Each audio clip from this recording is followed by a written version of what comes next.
Good evening, and welcome to Socrates Garrett Live. We're broadcasting live from right here in Jackson, Mississippi. Mississippi, ground zero, the beginning of the struggle for African Americans. Now, I know Carolina and other parts of the country would like to claim that their struggle was the greatest, but I say that Mississippi was the toughest nut to crack. And so we're broadcasting live from right here in Jackson. Now, if you're watching us on Facebook, we want you to share this programs with friends and families, send us stars, and subscribe to the program. Hit the notification button so that you won't miss any episodes that we bring you. Now, if you're watching us on YouTube, go on and subscribe to the program. Hit the notification button. Share the program with your friends and families. And you can see us on Instagram with all our reels and on YouTube with shorts, on TikTok. And so we're broadcasting live in over 139 countries all over the world. And we appreciate the support that we're getting from all of our viewers all across this country. Now, tonight we have a very special program. We're going to be talking to a young man that has made his mark, that is decided that he is going to continue to fight for justice in Mississippi. A young man that I recently learned that went to Harvard and then came back to the Mississippi Delta. We're going to find out why an individual that came out of Mississippi and achieved that status would return. Opportunities have to have been greater all over the world. One of the things that I notice about other places when I travel is that when I'm in Houston in the meetings, there are millionaires and CEOs in the room, throughout the room. It's just common. If you're in a meeting in Mississippi, you won't find many CEOs nor millionaires. So an individual would like to say that if you could get out of here, then like my grandfather's brother said, I'm not ever coming back.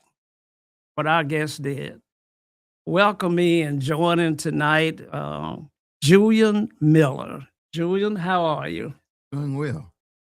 Julian, I want to share your story with our viewers all across the world.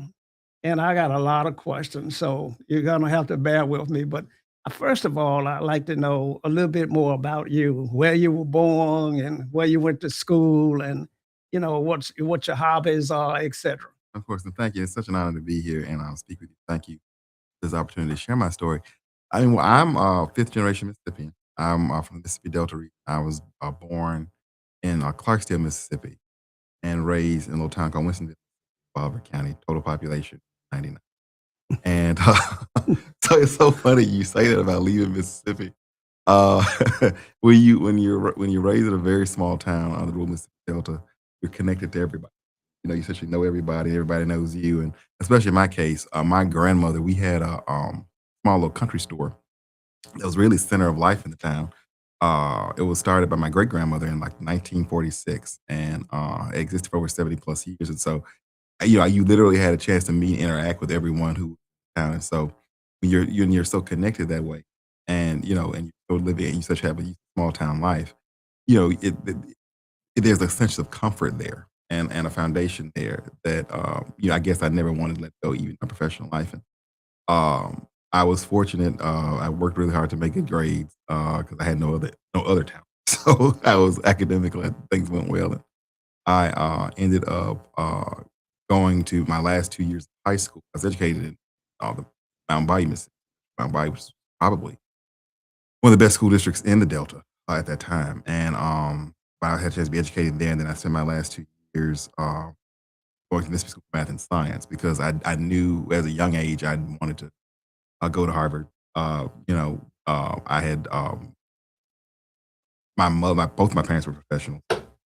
My mother would end up going math and science, community college math and science instructor. Went back to school, and my father worked for about 30 6 years with Mississippi Department of Corrections as a professional there. And so the sky was the limit. So I knew I wanted, I was pretty smart, and Harvard was a really good college for people. So I think I want to do that. And so I went my last 2 years of high school, Mississippi Math and Science, with the goal of trying to becoming a doctor.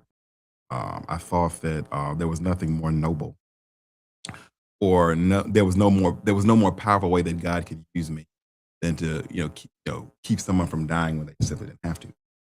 But I discovered in high school and later high school, I kind of discovered politics and was interested in politics. I didn't know much about it, but I was very interested. And so then it became this thought that politics and public service was a way to politics and public service was a way to give people a life worth living. So once I got accepted to Harvard, I pivoted to law and politics, and so the rest was history. Now, the rest is history. So the history is still being written with you, Julian. I understand that you're associated with the Southern Poverty Law Center. Yes. Tell us a little bit about that organization. Yes. So I am currently senior supervising attorney in the Democracy Education and Youth Litigation Practice Group, and I've been there 4 years come May. When I started after law school, and I was committed to committed to coming this. Even when I went to Harvard, I knew I was coming back. I was one of those. I wanted to be a country lawyer. Look, it's not special. I wanted to be a country lawyer. My family was there. My family's there. I had did anti-poverty work during the time I was in college in 3 years before I went to law school. And I had such a passion for Delta, where I was from, and I really, especially, my uncle. I told you this earlier, but my uncle, who was mayor of my town, he was the longest serving at that time. He was the longest serving African American mayor in the United States. Hmm.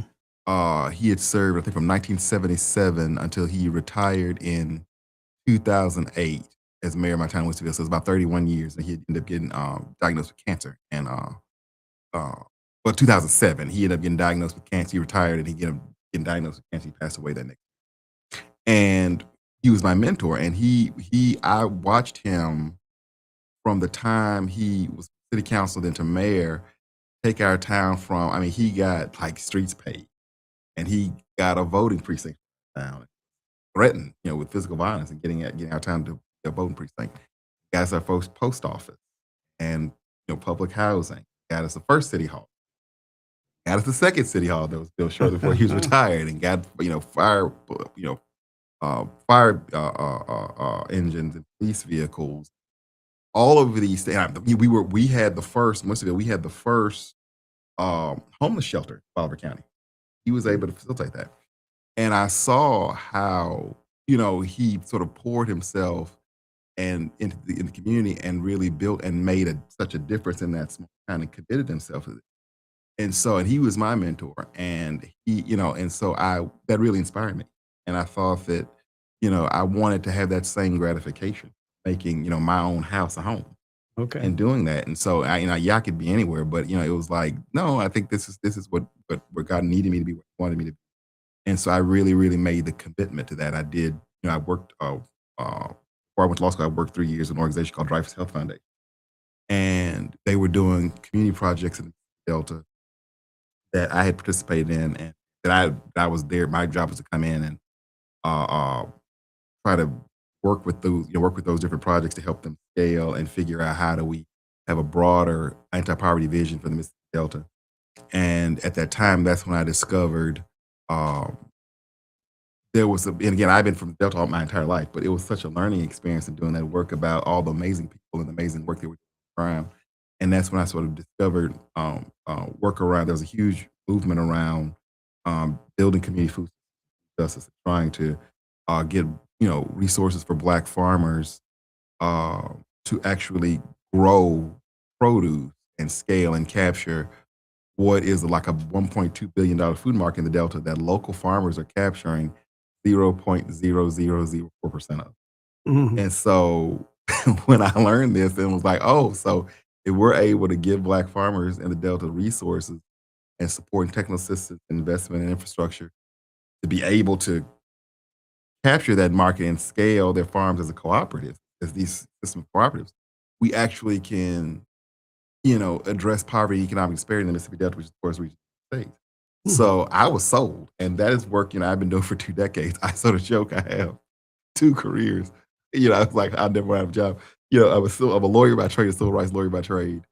Uh, uh, but I'm fortunate to have involved in, a food system justice and poverty work for almost 2 decades. Good. Well, listen, I'm a little bit older than you, so I'm a little bit slower. So there are so many, organizations. I remember there was SCLC, SPLC. there was SCLC, Oh, the yes. Southern Christian Christian Leadership Leadership. Conference. Back in the day, there's been the Yes. NAACP is an organization that's there. And now we have the Southern Poverty Law Yes. Center that's there. I mean, what is the difference in these organizations? And what is the mission? Do y'all collaborate with one another at all? Or what is the So yes. mission? So Southern Poverty Law Center, Southern Poverty Law Center, which, I've been with them for 4 years. It is it's probably one of the largest public interest law firms in the United States, and their focus since I think it's 55 years old. This PLC is the focus has been to try to address racial injustice, social and economic justice in the South through mainly impact litigation. But now we take an integrated advocacy approach. We do affirmative litigation, but we also look at policy advocacy, organizing, as well as communication, Well, community tell education. me some of the successes that you've had, and some things that you're most proud of that you were able to accomplish in your role. Oh wow! So I've been there, 4 years. There are so many more lawyers more accomplished than me, but a few things. We had successfully uh, filed a special education state complaint against a school district who committing special education violations. Uh, Immigrant students who were first time English learners, and were able to get State Department to order changes and reforms to ensure that those students services, multilingual services. I settled multiple cases on behalf of disabilities to ensure that they got the services that they needed, um, and you got the supports that they needed. We established an amazing partnership with the youth court in Sunflower County, and we were able to establish a pilot project to address recidivism court that provided enrichment for students, provided what's called a court-appointed special advocate there, and now we're trying to help scale and model that project. We uh, we established state's first ever uh, special education coalition, coalition of special education advocacy organizations and organizations focused on policy and regulatory reform around special education work. We've had multiple trainings of lawyers and advocates across the state to get more, representation of advocates and disabilities, as well as published a report about the state of special education in Mississippi that we provided to the federal Office of Special Education when they were doing their audit of the Department of Education special education compliance. And through that report, they were able, OSEP, the Federal Office of Special Education, they were able to find non-compliance of them in about 10 areas under the federal special education law, and are forcing them now to take corrective action in order to do that. Well, there's so much more to unpack. We're going to go to a station break so we can pay some bills, and we'll be right back. I'll stay tuned. Garrett Wholesale Tires and Trucking Company. We hit the ground running and leave the rest behind. Get moving with Garrett today.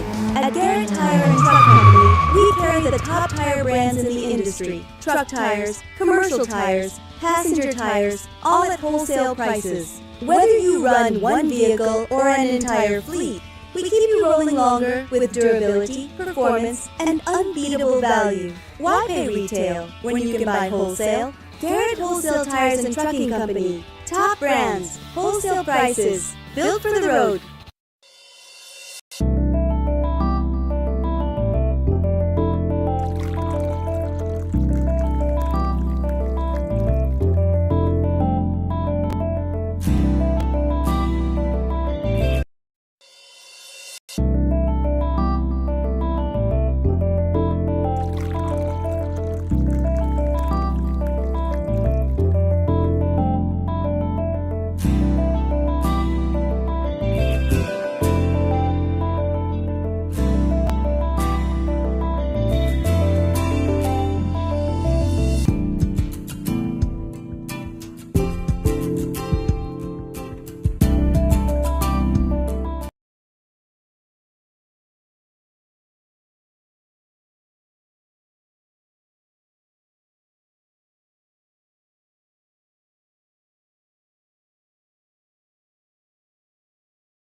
Well, we're back.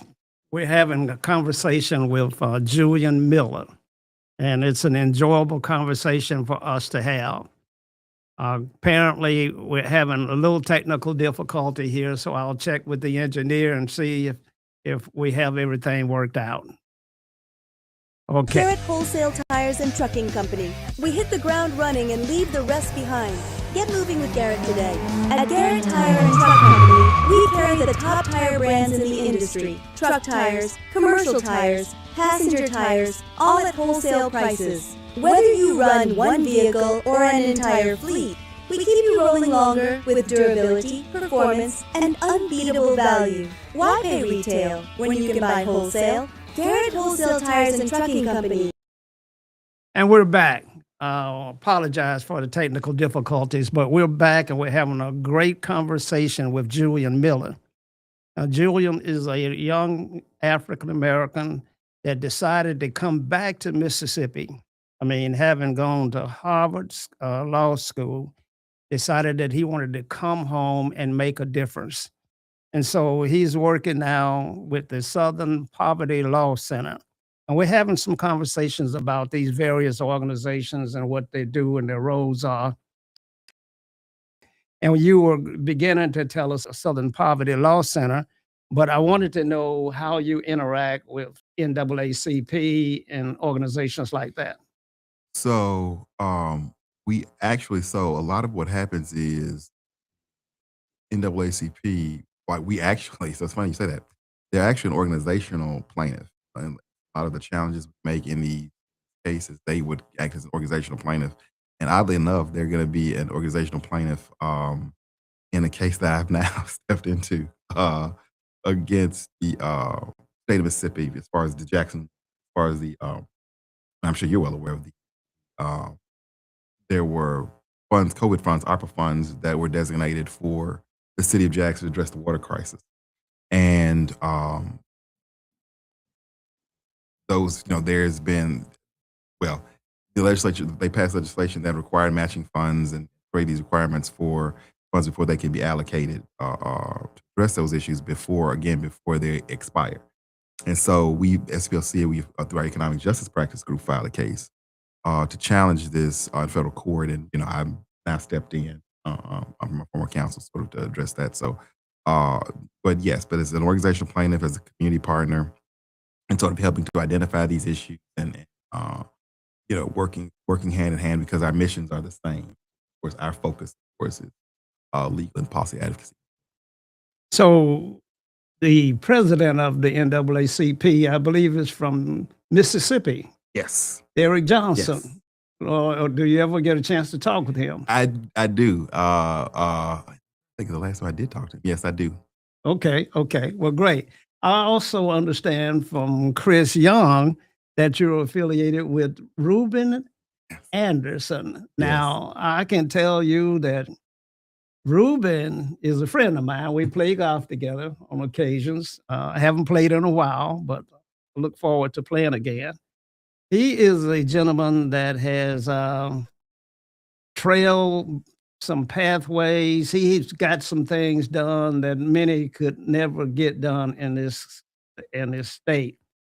I mean, he was a Supreme Court justice, the first Supreme Court justice of African American descent in the state of Mississippi. I understand you're affiliated with him in some way. Yes, I'm unfortunate, and it's life changing. So it goes back to when I first started practicing law.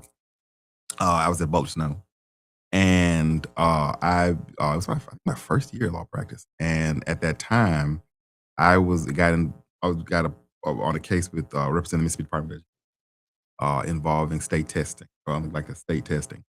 And at the time, the counsel MD was Raina Anderson's daughter. And so I had a chance to work on her with that case for 3 years. And in that context, we were able to develop a friendship, but also thinking about, she is his biggest champion. He is the biggest